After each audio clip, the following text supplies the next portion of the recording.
میں دیوبند میں پڑھتا تھا، شاید میرا دورے کا سال تھا. اس وقت تجسس پیدا ہوا کہ جمعیت کیا ہے، اسے سمجھنے کی کوشش کی جائے، کیونکہ مختلف مکاتب فکر سے تعلق رکھنے والے طلباء دیوبند میں ہوتے ہیں. گفتگو ہوتی تھی، سوال جواب ہوتے تھے، بحث و مباحثہ ہوتا تھا. تو یہ داعیہ پیدا ہوا کہ جمعیت کی اصل روح کیا ہے، اس کو سمجھنے کی کوشش کی جائے. آپ کو حیرت ہوگی کہ مجھے اس موقع پر سہارا ملا تو صرف مولانا محمد میاں کی تصنیفات سے سہارا ملا، اور میں جمعیت کی روح کو پہچاننے اور حقیقت تک پہنچنے میں اپنی بساط کے مطابق کامیاب ہو سکا. میں نے جو کچھ سمجھا وہ میں آپ کے سامنے رکھتا ہوں. ہو سکتا ہے جمعیت سے وابستہ افراد کے کام یہ چیزیں آئیں. میں نے یہ سمجھا ہے کہ حضرت مولانا محمد میاں صاحب نے اپنے اکابر اور بزرگوں سے سن کر کے، ان کے ساتھ رہ کر کے، کام کر کے جو خلاصہ پیش کیا وہ یہ ہے کہ 4 عناصر ہیں جن سے مل کر کے جمعیت بنتی ہے. عناصر 4 جمعیت علماء کی تشکیل میں بنیادی حیثیت رکھتے ہیں. وہ عناصر 4 کیا ہیں، اس کو ہمیں اور آپ کو آج سمجھنا ہے. عناصر 4 میں سب سے پہلا عنصر ہے جس کو جمعیت نے پوری قوت سے کہا اور اس پر عمل پیرا رہی، وہ ہے عدم تشدد کا عنصر. جمعیت کا یہ ماننا ہے کہ عدم تشدد کی راہ پر چل کر کے ہمیں ہر باطل کا مقابلہ کرنا ہے، ہر ظالم کے خلاف آواز بلند کرنی ہے، ہر مظلوم کا ساتھ دینا ہے. اور حقیقت یہ ہے کہ اس جیسے ملک میں عدم تشدد ہی وہ راہ ہے جو ہمیں اور آپ کو باعزت زندگی گزارنے کا موقع فراہم کرتی ہے. لوگوں کے ذہنوں میں سوال پیدا ہوتا ہے کہ ایک طرف آپ کہتے ہیں عدم تشدد اور دوسری طرف کہتے ہیں کہ عدم تشدد کی راہ پر چل کر ہر باطل کا مقابلہ کرو. عدم تشدد بھی اور باطل کا مقابلہ بھی، عدم تشدد بھی اور ظالم کے خلاف آواز بھی بلند، یہ کیسے ہو سکتا ہے؟ میں کہتا ہوں حقیقت یہ ہے کہ آپ سنتے رہتے ہیں جمعیت علماء کے ترانے میں کہ یہی کار شیشہ و آہن ہے. ایک طرف عدم تشدد ہو اور دوسری طرف باطل کا مقابلہ ہو، ایک طرف عدم تشدد ہو اور دوسری طرف ظالم کے خلاف آواز بلند کی جائے. جمعیت علماء کا یہ طرہ امتیاز ہے کہ جمعیت نے اس کو کبھی ہاتھ سے جانے نہیں دیا. آج موجودہ حالات میں پہلے سے زیادہ اس کی ضرورت ہے. چنانچہ قومی یکجہتی کے عنوان سے ملک کے کونے کونے میں گھوم پھر کر کے مولانا ارشد مدنی جمعیت کے پلیٹ فارم سے یہی آواز لگاتے ہیں کہ بھئی تشدد کی اس ملک میں کوئی گنجائش نہیں ہے. جب تک بھائی چارے کو عام نہیں کیا جائے گا ملک ترقی کی راہ پر نہیں چل سکے گا. مجھے یاد آیا گزشتہ سال کے 12 دسمبر کو جمعیت علماء اتر پردیش کا ایک اجلاس لکھنؤ میں ہو رہا تھا. مختلف قوم کے لوگ تھے، اس میں ایک سکھ نمائندہ بھی تھا. وہ کھڑا ہوا، اس نے بیان کیا. بیان کے دوران انہوں نے یہ بات کہہ دی کہ ملک میں جو فساد پھیلاتے ہیں انہیں یہ سمجھ لینا چاہیے کہ ہمیں جان دینا بھی آتا ہے اور جان لینا بھی آتا ہے. جب وہ اپنی بات کہہ کر کے بیٹھے تو میں فوراً کھڑا ہوا اور میں نے کہا یہ جمعیت علماء کا اسٹیج ہے، اس لیے میں پبلک کو یہ بتا دینا چاہتا ہوں کہ ہمارا کام جان لینے کا نہیں ہے، ہمارا کام تو جانوں کی حفاظت کرنے کا ہے. اسی کو عدم تشدد کے نام سے آپ پکار سکتے ہیں.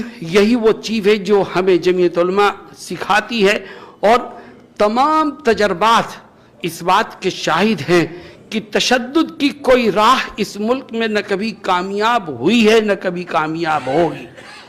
میرے دوستوں اور ساتھیوں، میں نے کہا تھا 4 عناصر ہیں کہ جو مل جائیں گے وہ تو جمعیت علماء ہند کی تشکیل عمل میں آئے گی. اس میں سے پہلا عنصر ہے عدم تشدد کی راہ، اور دوسرا عنصر ہے جس کو ہمیں اور آپ کو سمجھنا اور پھیلانا ہے وہ ہے فرقہ پرستی اس ملک کے لیے زہر حلاحل ہے۔ جمعیت علماء کہتی ہے کہ فرقہ پرستی اس ملک کو نقصان دے رہی ہے اور ہم اس کے مخالف ہیں، چاہے وہ فرقہ پرستی ہندوؤں کی طرف سے ہو چاہے مسلمانوں کی طرف سے۔ اور جمعیت علماء پہلے سے لے کے آج تک اس پر مضبوطی سے قائم ہے۔ ابھی 1 مہینہ بھی نہیں گزرا، آپ نے مولانا محمود مدنی صاحب کا ایک بیان سنا ہوگا۔ انہوں نے 2 مسلم سیاسی تنظیموں کے بارے میں یہ کہا کہ اگر وہ اپنے صوبائی سرحد سے باہر نکلتی ہیں تو ان کی راہیں الگ اور ہماری راہیں الگ، اور ہم ان کا ساتھ نہیں دیں گے۔ یہ در حقیقت یہ بیان جمعیت علماء کے اسی نظریے اور فکر کی عکاسی کرتا ہے کہ یہ ملک فرقہ پرستی سے نہیں چل سکتا۔ آج مسلمان جذبات سے میں بہہ کر کے بہت سی ایسی باتیں کہنے لگتے ہیں جس سے ہندو فرقہ پرست پارٹیوں کو غذا فراہم ہوتی ہے۔ جمعیت علماء اور ہمارے بزرگوں نے ہمیں جو روش دی ہے وہ یہ ہے کہ فرقہ پرستی سے بچو، ورنہ اس ملک میں آپ اپنے مستقبل کو روشن کرنے میں کامیاب نہیں ہو سکتے۔ تیسرا عنصر، میرے دوستوں اور ساتھیوں، مولانا محمد میاں صاحب کی کتابوں کو پڑھ کر کے میں نے جمعیت کو سمجھنے کی کوشش کی۔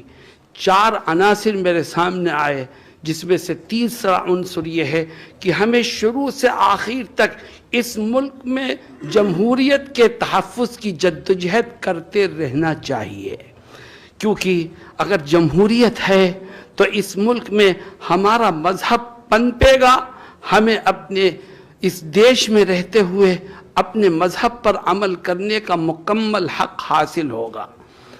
اگر جمہوریت کے لیے خطرات پیدا ہوتے ہیں تو کسی کو نقصان ہو یا نہ ہو، سب سے بڑا نقصان مسلمانوں کو اور اسلام کو پہنچے گا۔ مجھے یاد ہے کچھ سال پہلے ہم نے تحفظ جمہوریت کے عنوان سے مراد آباد میں ایک اجلاس رکھا جمعیت کے پلیٹ فارم سے۔ اجلاس سے 2 دن پہلے میں اپنے دفتر میں بیٹھا تھا تو ایک صاحب نے لا کے مجھے ایک لفافہ دیا کہ اسے پڑھ لیجئے۔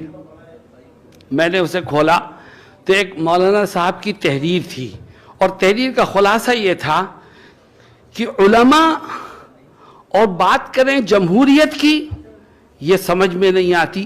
کتاب و سنت کی روشنی میں تو علماء نظام اسلامی کے بقا اور تحفظ کی بات کر سکتے ہیں، جمہوریت کے بقا اور تحفظ کی بات علماء کیسے کرتے ہیں؟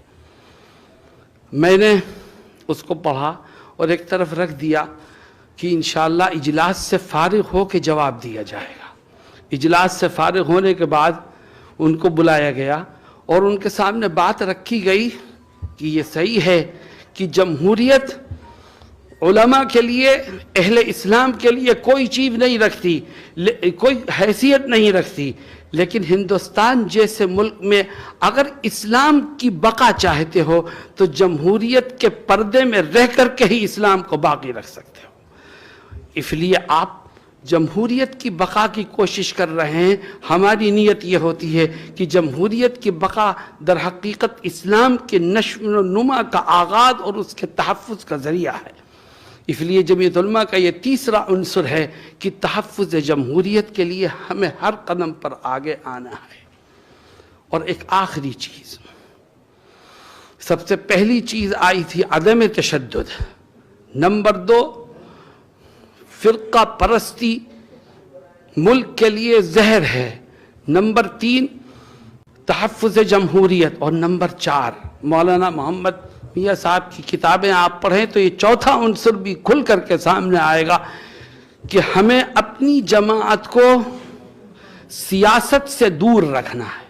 چنانچہ وہ دن ہے اور آج کا دن ہے، آزادی کے بعد سے جمعیت علماء سرگرم سیاست سے دور ہے۔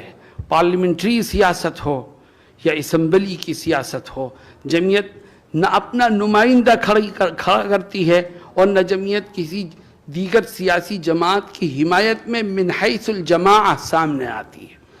اور حقیقت یہ ہے کہ اگر 100 سالہ تاریخ آج لوگوں کے سامنے ہم پیش کر رہے ہیں، اور اس 100 سال میں جمعیت علماء پوری آب و تاب اور قوت کے ساتھ قوم و ملک کی خدمات انجام دے رہی ہے، تو اس میں سب سے اہم کردار ان چاروں عناصر کا ہے۔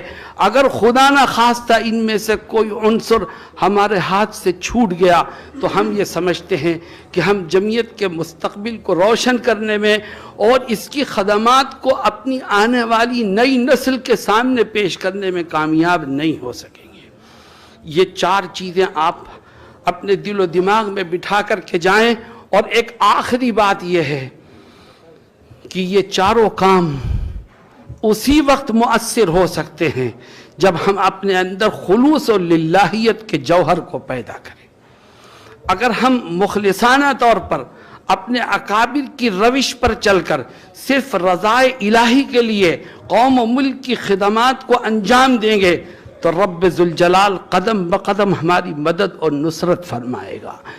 ہمارے اکابر نے خدمات انجام دیں، اور جب ان کو بدلہ دیتے ہوئے ان کے سامنے مناصب کو پیش کیا گیا تو انہوں نے انبیاء کرام کے اس جملے کو دہرایا، لا اسألکم علیہ من اجر ان اجری الا علی رب العالمین۔ آج کچھ لوگ جمعیت کے ساتھ صرف اپنی ذاتی اغراض اور سیاسی مقاصد کو سامنے رکھ کر کے لگتے ہیں۔ میں ان سب کے سے یہ گزارش کرتا ہوں کہ جمعیت کو پہچانو۔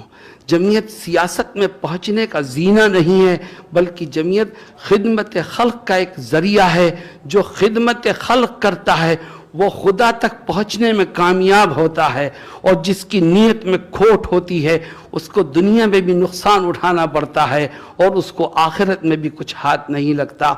اللہ رب العزت ہمیں صحیح طور پر اپنے اکابر کی روش پر چلتے ہوئے جمعیت علماء کی خدمت کی توفیق عطا فرمائے، اس سے جڑ کر کے کام کرنے کا جذبہ ہمیں نصیب فرمائے، اور جن بزرگوں نے آج کی یہ نشست منعقد کی ہے اور آئندہ دیگر اکابر کے سلسلے میں دیگر سیمینار کا ارادہ رکھتے ہیں، اللہ تعالیٰ ان کے حوصلوں کو اور قوت بخشے اور ان کو کامیابی سے مالا مال فرمائے۔